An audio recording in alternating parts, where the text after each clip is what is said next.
How are you today? Good, that's fantastic. Let me know if you can't hear me. I'll step up just a little bit. All right, better? All right. So why is somebody from San Diego Humane Society here when we have animals like this? We can't have any problems, right? No problems at all. Back in 2010, when I was just there a couple of years, we were an organization that was 130 years old, very old organization, nonprofit in San Diego, about 115 employees and just one location. Move forward to 2018. We got about 300 employees, huge expansion, 3 locations, and about 300 staff. July 2018. What happened? What happened? 600 employees in July of 2018. So something called contracts. City of San Diego was looking for a new provider for their animal services contracts, and San Diego Humane Society is now the one that's caring for all of those animals to the tune of about 50,000 animals a year. Imagine that, 50,000 animals. We have 4 locations now and the staff to support that. But that's a huge undertaking, bringing on that number of staff in that short of amount of time. Adoptions and guest relations is the teams that I work with. Prior to July of 2018, I had about 24 staff members and great staff, but we had some challenges. Trust and communication. And if you can imagine the adoptions counselors talking with guests every single day about adopting animals and the guest relations team being on the front line, communication was the crux of their job. It's what they did, but between each other, they really had some challenges. So of the 24 staff that I had previously, 4 remained on the team. The others were all scooped up by other departments, which was fantastic. But imagine having to hire up to 50 staff and only having 4 fully trained staff on the team. Huge undertaking. The work didn't stop. The number of animals coming in and needing to find new homes grew tremendously. We needed a greater level of trust, a tool to help us with conflict and communication. Some of the team questioned the skills of their coworkers. We needed that trust. Each person there really, really cares about the animals. Let me ask, how many people here have pets? Oh, wow, that's fantastic. And that's mind-blowing, actually. Wasn't expecting to see so many hands. That's fantastic. Thank you. Some of the staff wanted to really control who took home these pets. They cared for them. They had this embrace so tight that sometimes it was a little too tight. They needed to find new homes. We can't keep them in the shelter forever. That's not their forever home. We wanted them to find new places to be and enjoy life. Some of the staff were not comfortable with the decisions the other teammates were making. They lacked that trust. So we needed to find a tool that would help with that. The tool was the DISC seminar. We worked with Integris, and we had an entire day-long session, the guest relations team and the adoptions team, to see if we could get to that underlying issue. We had created a safe, intentional space, had other staff members cover the work that was to be done for that day, and we allowed them to focus on the task of the day, which was building a better team. We wanted to have better communication and better trust.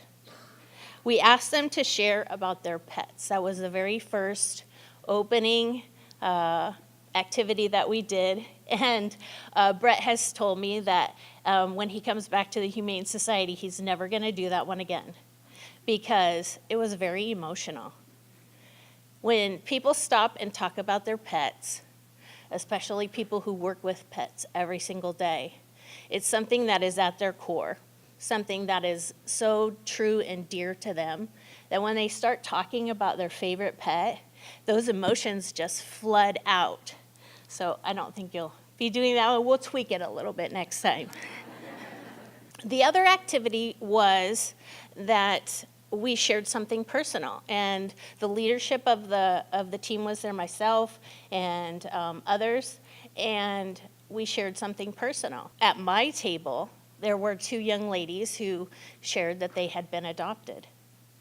That's really personal stuff. And mind you, these are people who had been working together for years, day in, day out. How come we didn't know that about one another? You know, those really important personal things that are so life impacting. It really was eye-opening, and it started cracking open that level of trust, and the communication just started to flow. As I mentioned, I had four remaining staff, and of those 4, from the previous 24, I've spoken with 3 of them here on the slide with the adorable puppy. Anybody have a dog that looks like that one? No? No puppies? No black and white puppies? Okay, if you want one, we can talk, maybe. We can set you up. Everybody has to come visit San Diego, okay? We'd love to have you down. The big picture that we were trying to get the team to focus on became clearer. They had a better understanding of each other's special attributes, their skills, and the things that they contributed to the team, even though they were different from one another, how they combined to make the best team. So these 3 staff members really helped bridge the previous team to what we now have. It's a huge undertaking. When I started, I've been with the organization for 12 years and started as an adoption counselor. And when we started, we celebrated if we did 100 adoptions in a month. It was big time. We were a very boutique organization, very limited. We did not have any municipal contracts. We didn't do licensing. And now we just hit, at one location, our all-time high, 65 adoptions in one day. One day.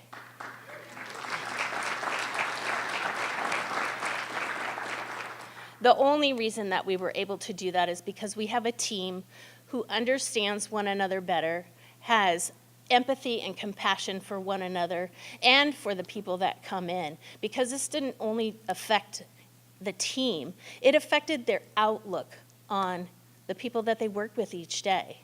Mike has told me that he is able to communicate and find a better opening to talk to people he doesn't know.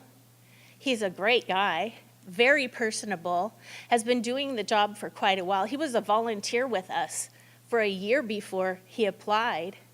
Can talk to him anytime, but something in him, he needed that little tool, and he felt that he got that out of this seminar. For Rachel, she feels that she has better skills to observe the social cues that people are giving her that apply to the disc quadrants that Brett had mentioned.